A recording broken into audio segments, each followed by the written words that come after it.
One of these big sort of perpetual questions that I hear from new investors is where, like physically where, should I get started in real estate? Should you invest locally, close to where you live? Should you invest long distance so you can optimize and pick a great market that's well aligned with your strategy? Should you pick a place with great cash flow or good job prospects or the best appreciation potential? For me, when I got started in real estate, I just invested where I live, which at the time was Denver, Colorado. And way back then, it was still a relatively affordable city, and it was pretty obvious to me then that the city was booming and growing. And in a lot of ways, it actually influenced me to get into real estate in the first place. I saw this city growing around me, and I wanted to take advantage of that, and so I started looking at real estate. But I've been thinking about this a lot recently, and the situation has clearly changed. And if I were brand new to real estate, I don't actually think I would choose Denver to start investing if it was 2024. It's just not an affordable city anymore. You really can't find cash flow on the MLS, and even strategies that work well in expensive markets like house hacking, they still work, but they're less compelling than they used to be in expensive markets like Denver. So I started asking myself, if I were a new investor, where would I choose to get started? What criteria would I consider? What metrics would I prioritize? And to answer those questions, I work with a team here at BiggerPockets to do some market research and do some deeper analysis on this question. And I have come up with some answers, some specific markets that I'm going to share with you in just a minute. But I wanted to mention first that the market research and data that we pulled together for me to do this analysis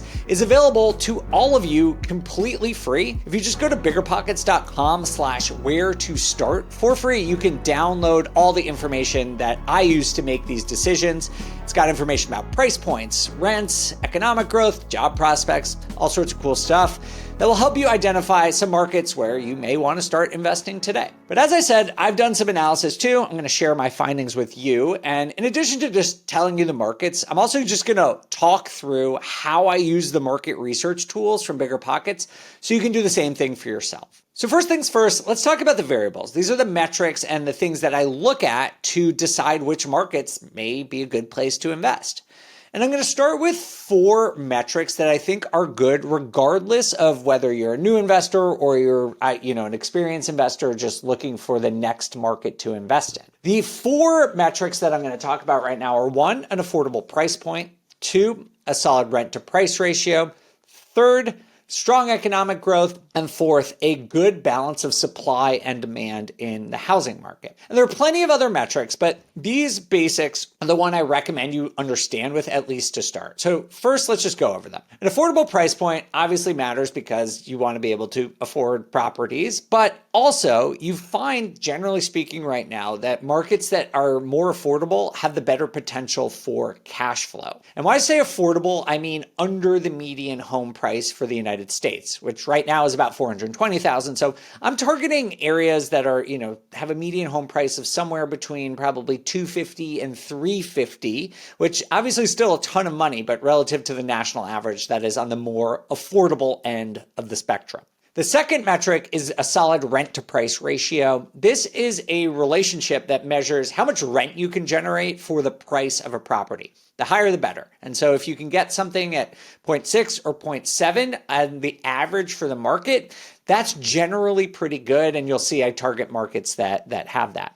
Third is strong economic growth. And this just is one of the financial foundations for a good investment, right? If you have a good economic growth in an area, you're probably going to see solid rents. You're going to have high quality tenants. Rents are probably going to grow.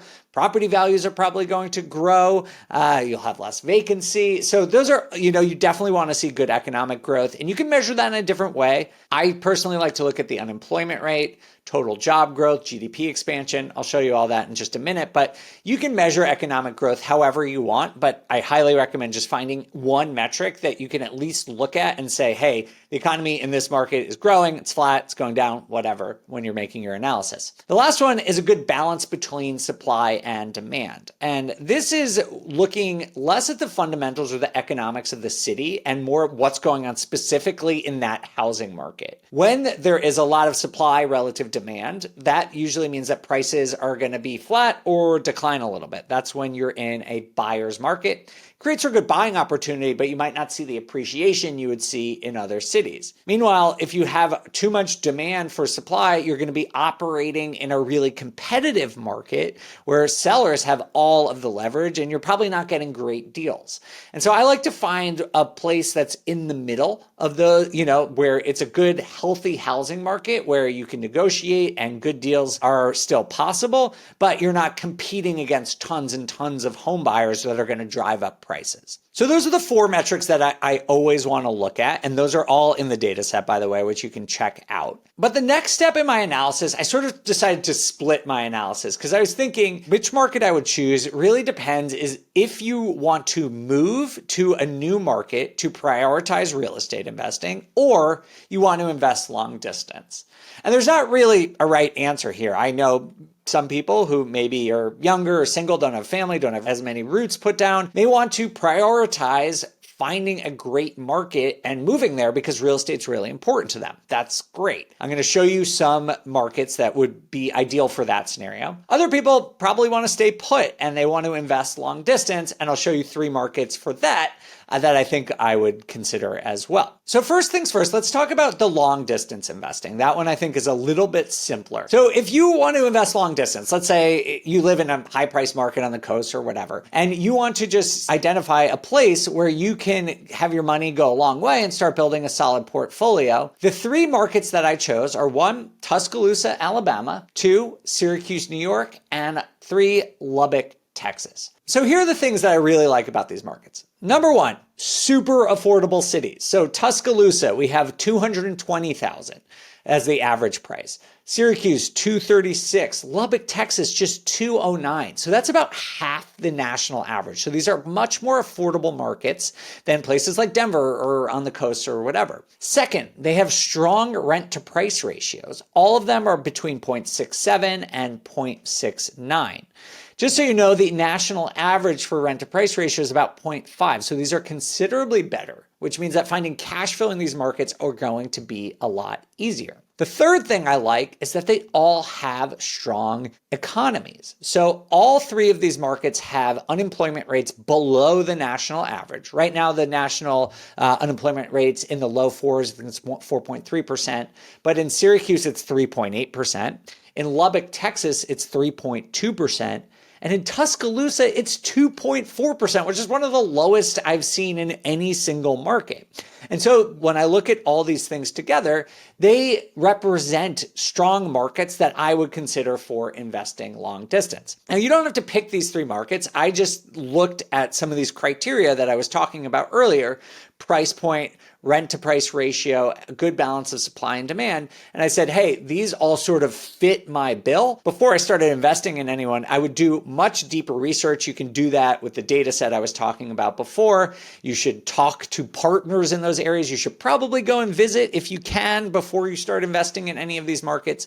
But hopefully by using these criteria, you can start to narrow down on some markets you may want to choose. All right, so those are some long distance markets. But next, let's talk about where we would move. And again, I understand not everyone's going to just uproot their lives for the sake of real estate, but some people might want to do this. And if it is you, so if this is something you would consider, I would add a couple more metrics to your analysis that focus on the relationship between wages and property values. So I've been thinking a lot about this, and I think it's a really cool idea to say, how far will my job go in terms of buying more properties? And so basically, I divided the average property value by the median wage and created a ratio there. And what I found is, like in cities like Seattle, even though the wages are super high, you still need like 11 times your annual salary to be able to afford a home. But in certain markets, it's like 4 times your annual salary or 5 times your annual salary. So it actually means that you'll probably be able to buy properties like twice as fast in certain markets that have a lower ratio here. And the reason I prioritize this is because I think one of the most important and probably the most underrated factor in real estate investing is your full-time job. I personally have a full-time job. I always have, and it's truly helped me so much in my investing career. I know a lot of people talking about wanting to retire early, but having a full-time job, it gives me a lot of stability. in my life. I can count on a paycheck every single month. And that gives me the ability to take more risk with my investing, because if something goes wrong with a particular deal, or maybe my flip project takes a little bit longer than I was expecting, that's okay, because I'm not living off that money. So I think that's one benefit. Second is you become more lendable. Banks just will be more willing to give you a mortgage if you have a full-time job. And of course, it gives you assets to invest.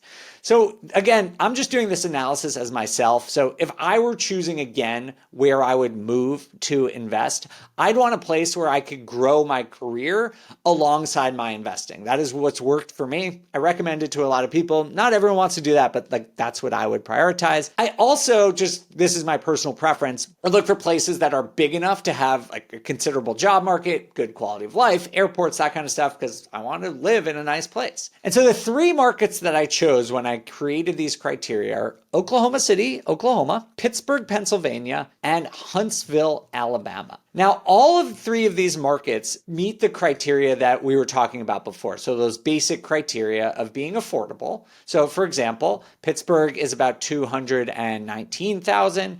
Oklahoma City is a little bit more at $238,000.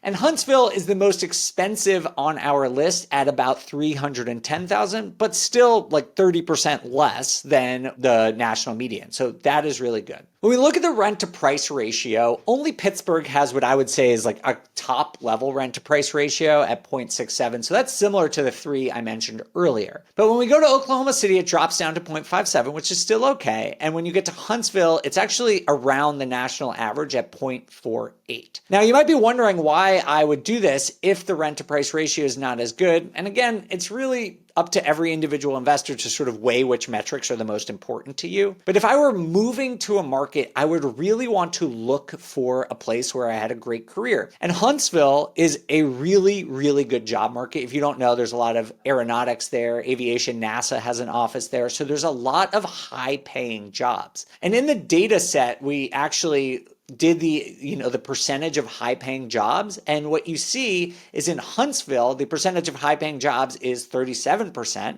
which is a lot higher than what we had in those other markets where the percentage of high paying jobs were more like 23%, 30%. And so it's a lot higher at 37%. Wages are also higher in Huntsville. And I would just bet that a market with a really strong economy like Huntsville is going to grow faster than some of those other markets, even if you're not going to get as much cash flow in your first few deals right off the bat. Just to cite some statistics here, the strength of Huntsville, the unemployment rate is 2%. That's truly, truly elite level. Oklahoma City, it's just 3.3%. Pittsburgh, it's 3.2%. And Pittsburgh, people never talk about that city, but it has a rent to price ratio that is competitive with the other ones I mentioned, a really low unemployment rate. And 45% of the jobs are high paying jobs. So that is a really high percentage. It's the highest percentage of any of the markets on this list. And so these are why I would start considering these types of markets is